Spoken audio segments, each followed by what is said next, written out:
علی علی حق ہے، علی حق ہے، علی حق ہے، علی علی جدھر حق ہے ادھر مولا، جدھر حق ہے ادھر مولا، جدھر مولا ادھر حق ہے۔ یوسف کسے کہتے ہیں؟ ہم لغت کی طرف بعد میں جائیں گے، معصوم امام کا فرمان پہلے سن لیتے ہیں۔ امام موسیٰ کاظم علیہ السلام،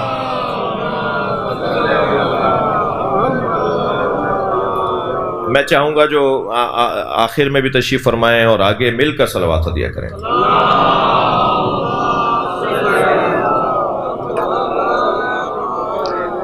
امام فرماتے ہیں الاسف، الاسف اے الحزن، السیف اے العبد، اجتمعا فی یوسف حزن و عبد، یعنی عبد محزون۔ معصوم کا فرمان کہ اسف اور اسیف سے مل کر ان دونوں کے اجتماع کے بعد یوسف بنا ہے۔ اسف اور اسیف یہ دو کلمے علیحدہ علیحدہ، ان دونوں کے اجتماع ہے، تثنیہ کا صیغہ ہے۔ ان دونوں کے اجتماع ہونے سے جو یوسف میں جمع ہوئے لفظ یوسف جو بنا، یعنی ان دونوں کے اجتماع کو یوسف کہا جاتا ہے۔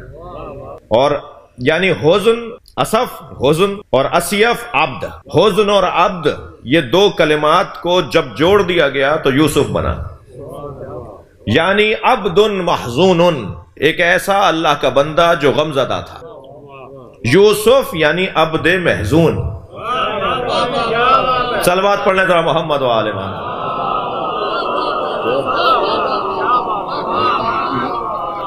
عبد محزون، حزن زدہ اور حزن میں رہنے والا اللہ کا بندہ۔ یہ معالم التنزیل کے اندر جلد نمبر 3 صفحہ نمبر 105 کے اوپر حضرت کا فرمان میں نے۔ اب آ جائیے ذرا لغت کے اندر، اور اس سے میں سہارا چاہوں گا اپنے محترم سننے والوں کا کہ تھوڑی توجہ بڑھائیں۔ کچھ عرصے پہلے کہ یہ چند سال پہلے ہم نے مرکزی نشر پار کی مجلس میں ماتم پہ دلیل دیتے ہوئے حضرت یعقوب کا اپنے بچے کو یاد کرنا اور یاد کر کے رونا، اسے دلیل قرار دیتے ہوئے، ماتم پر دلیل قرار دیتے ہوئے بیان کیا تھا۔ اور ہم نے اس میں بیان کیا تھا کہ حضرت یعقوب علیہ السلام روزانہ شجرۃ الوداع، جو شہر کا آخری درخت جس کے بعد پھر صحرا شروع ہوتا تھا، اس درخت کے نیچے جا کے بیٹھ جاتے تھے، ایک ستو کا شربت اپنے ظرف میں بھر کر لے جاتے تھے، اور اس درخت کے نیچے بیٹھ کر حضرت یعقوب، جہاں شہر ختم ہوتا تھا اور اس کے بعد صحرا، اور وہ اس درخت کو شجرۃ الوداع اس لیے کہ آخری درخت، وہاں سے پھر قافلے وداع بھی ہوتے تھے، لوگ رخصت بھی کرتے تھے اپنے عزیزوں کو، آنے والوں کا استقبال بھی کرتے تھے، وہ شہر کا آغاز کہہ لیجئے، جو بعد میں پھر دروازے بھی بنتے تھے اس انداز سے۔ وہاں حضرت یعقوب چلے جاتے تھے ستو کا شربت بنا کر، اور وہاں وہ اس لیے لے جاتے تھے کہ ہر کچھ دیر کے بعد انہیں توانائی کی ضرورت ہوتی تھی، انسانی اور بشری تقاضوں کی بات ہو رہی ہے، اور مجلس اعظام نیاز نظر شربت سبیل کا انتظام، رونے والوں کے لیے کچھ شربت کا اہتمام، کوئی نیاز کا اہتمام، کوئی تبرک کا اہتمام، ان کے لیے کچھ دلیلیں جب آپ ردیف کریں گے نا، دلیلوں کو جب جمع کریں گے تو ان میں سے ایک دلیل یہ بھی ہے، کیونکہ جب انسان روتا ہے تو اس کے وجود سے جو اس کی توانائی کا استعمال ہوتا ہے، جو رطوبت آنسوؤں کی صورت میں اور نمک کی صورت میں اس کے بدن سے خارج ہوتی ہے، آنسوؤں سے آنکھوں سے آتی ہے، اس کے بعد اس کے بدن کو توانائی کی ضرورت ہے۔ یہ یوں ہی ہمیں لائن پر نہیں لگایا گیا ہے۔ بھائی صلوات پڑھ لیں محمد و آل محمد۔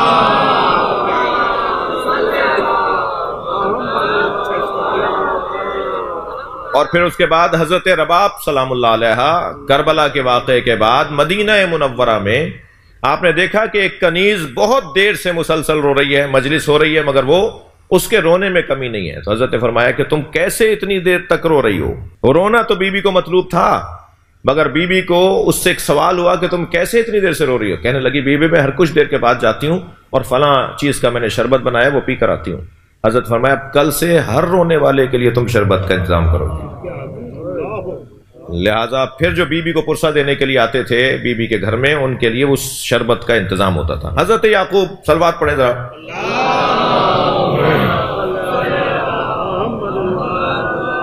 حضرت یعقوب اپنے ساتھ اس شربت کو کیوں لے جا رہے ہیں؟ کیونکہ رونا ہے انہیں وہاں بیٹھ کے، وہاں بیٹھ کر شہر کے باہر درخت کے نیچے بیٹھ کر انہیں رونا ہے۔ اور وہ روتے ہوئے کیا کہتے تھے؟ اچھا یہ سارا واقعہ جو حضرت یعقوب کا حضرت یوسف کو یاد کرتے ہوئے رونے کا واقعہ ہے، اسے تفسیر مظہری میں جلد نمبر 5 میں ثناء اللہ پانی پتی نے اس پوری تفصیل کو لکھا ہے۔ جب ہم نے کچھ مدت پہلے مرکزی مجلس میں یہ بات کی تو اس کے بعد میرے بہت محترم معظم ایک مہندس ہیں، ایک انجینئر ہیں، جن کے بہت سارے بیانات سنی شیعہ سب سنتے رہتے ہیں، انہوں نے مجھے جواب دیا تھا، میں ان کے جواب کا جواب دے رہا ہوں۔ ایک صلوات پڑھیں ذرا محمد والے۔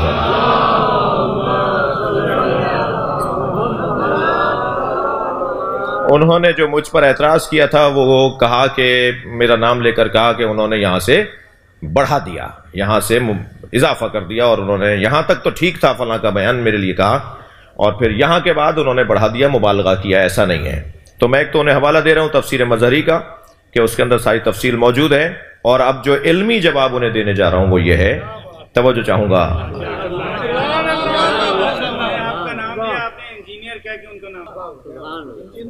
تو میں ایک سلوات کا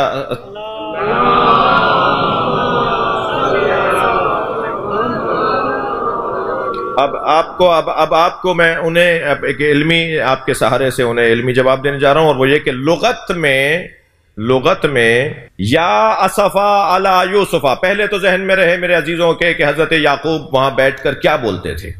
حضرت یعقوب وہاں بیٹھ کر اپنے سر پر، اپنے زانو پر جب ہاتھ مارتے تھے تو فرماتے تھے ہاتھ مارتے ہوئے ہاتھ یہاں مارے، ہاتھ یہاں مارے، ہاتھ یہاں مارے، بدن کو مارنے کی بحث ہے نا، بدن کے اوپر چوٹ مارنے کی بحث ہے نا۔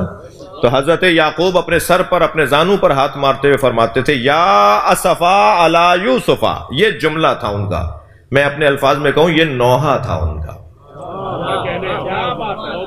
وہ اپنے بچے کو یاد کر کے، اچھا روڈ پر بیٹھے، رستے پر بیٹھے ہوئے رو رہے ہوتے تھے، گھر میں کیوں نہیں روتے تھے؟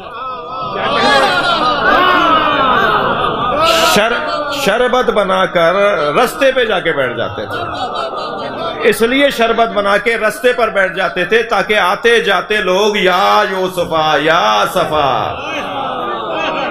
اور یہ سنت انبیاء بن جائے، اور یہ سنت انبیاء بن جائے کہ جب نبیوں کے بچوں کو مارا جاتا ہے، جب نبیوں کے بچوں کے ساتھ زیادتی ہوتی ہے، تو یہ انبیاء کی سنت ہے کہ وہ روڈ پر بیٹھ کر انہیں یاد کرتے ہیں۔ جی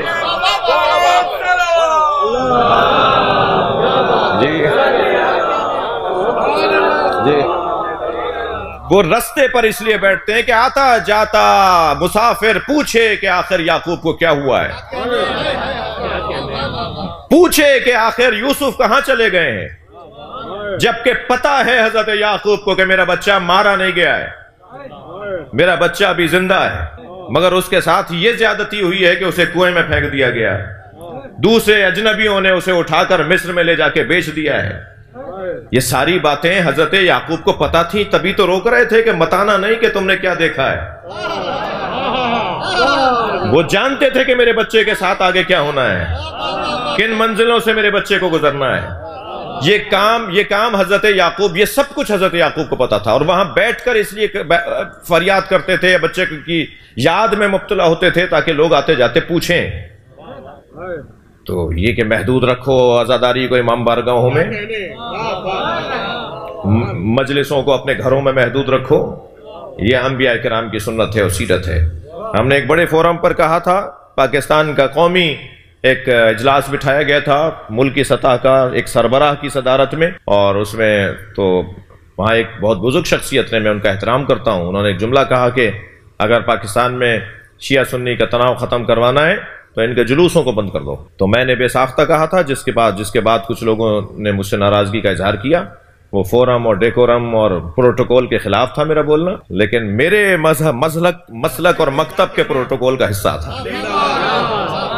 تو وہاں ہم نے ان کو ٹوکتے ہوئے کہا، جبکہ ہمیں بولنے کا موقع نہیں دیا گیا تھا اس وقت، بعد میں موقع ہوگا، لیکن اس وقت انہیں بولنے کا موقع تھا جب انہوں نے کہا کہ ان کے جلوسوں کو بند کروا دو، تو میں نے اس وقت ٹوک کر کہا تھا کہ پھر تراویحاں بھی بند ہوں گی اور پھر میلاد کے جلوس بھی بند ہوں گے۔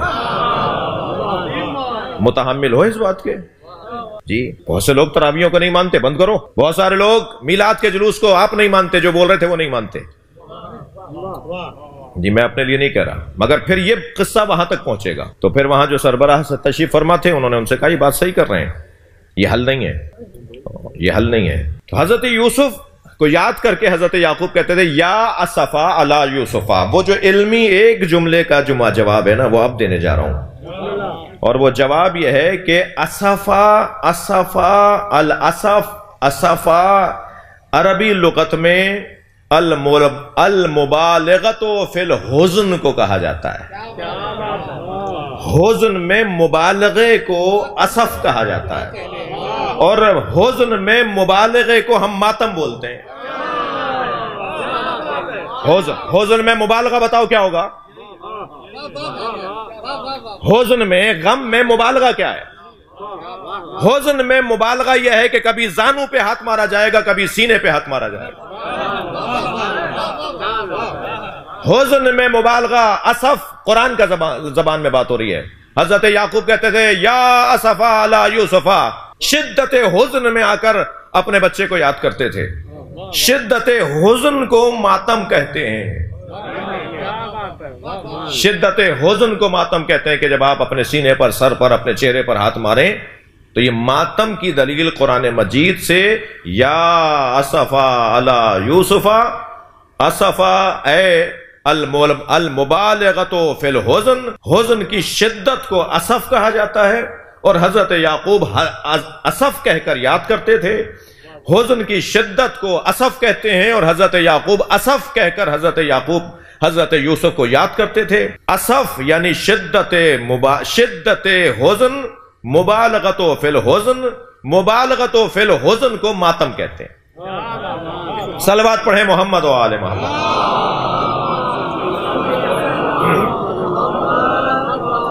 میرے عزیز، میرے بھائی، کبھی ہم نے اعتراض نہیں کیا کہ فلاں ایسا کیوں کرتے ہیں، اس لیے کہ ان کے بڑوں نے ایسا سکھایا ہے۔ اور الحمدللہ میں آپ کا ایک چھوٹا سپاہی، اپنی قوم کی، اپنی ملت کی اچھی تصویر پیش کرنے کا جہاد کرنے والا ایک آپ کا نوکر، بڑے اطمینان کے ساتھ یہ کہتا ہوں مجھے وہ سنی بہت اچھا لگتا ہے جو لاکھوں شیعوں میں ہاتھ باندھ کے نماز پڑھتا ہے۔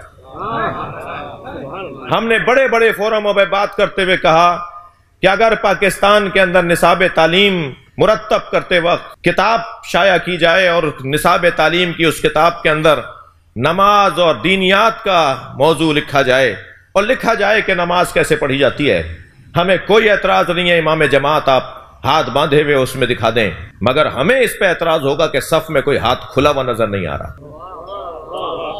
ہم چاہیں گے آپ آگے ہاتھ باندھا ہوا شخص کھڑا کر دیں، اور صفوں کے اندر آپ ہاتھ باندھے ہوئے لوگ بھی دکھائیں، مگر ایک آدھ دو جا بجا مختلف جگہوں پر کچھ ایسی تصویریں بھی اسی صف میں نظر آئیں جو ہاتھ کھولے ہوئے ہیں، تاکہ بچے کو یہ پیغام جائے کہ اس ملک میں ہاتھ کھولنے والے نمازی بھی ہیں اور اس ملک میں ہاتھ باندھنے والے نمازی بھی ہیں۔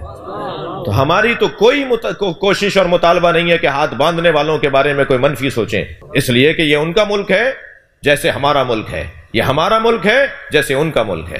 ایک سنی نے سوچا تھا، ایک شیعہ نے بنایا تھا، لہذا ان کا بھی وہی حق ہے، ہمارا بھی وہی حق ہے۔ تو میں اپنے بھائی سے جواباً کہتا جا رہا ہوں، مضمون سے ہٹا ہوا نہیں ہوں، میں اپنے بھائی سے جواباً یہ کہتا ہوا جا رہا ہوں کہ آپ کے ہاں کیونکہ ماتم بدعت اور دین سے دوری کا ٹائٹل رکھتا ہے، ہمارے ہاں نہیں رکھتا۔ آپ کے بڑوں نے رونے کو بدعت کہا ہوگا، مگر جسے میں بڑا مانتا ہوں آپ کے بڑے سے کوئی چھوٹا نہیں ہے۔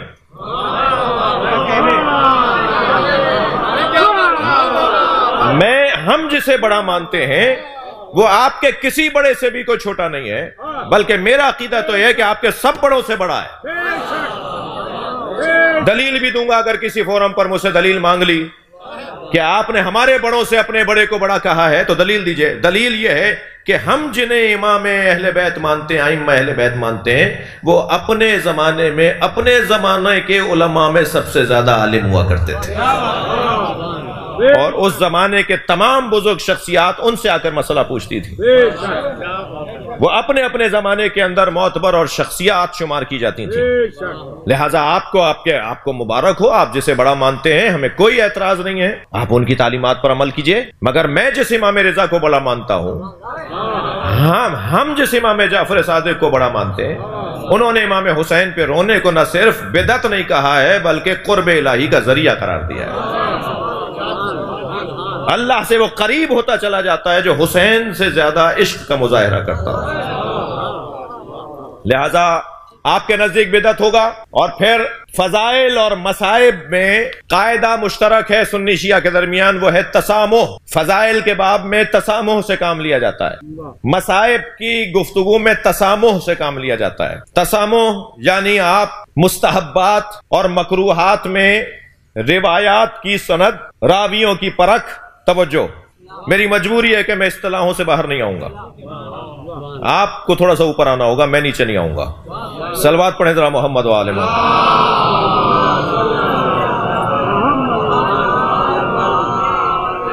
نہیں، اس سے اچھی صلوات ہدیہ کریں. اللہم صل علی محمد و آل محمد. تسامح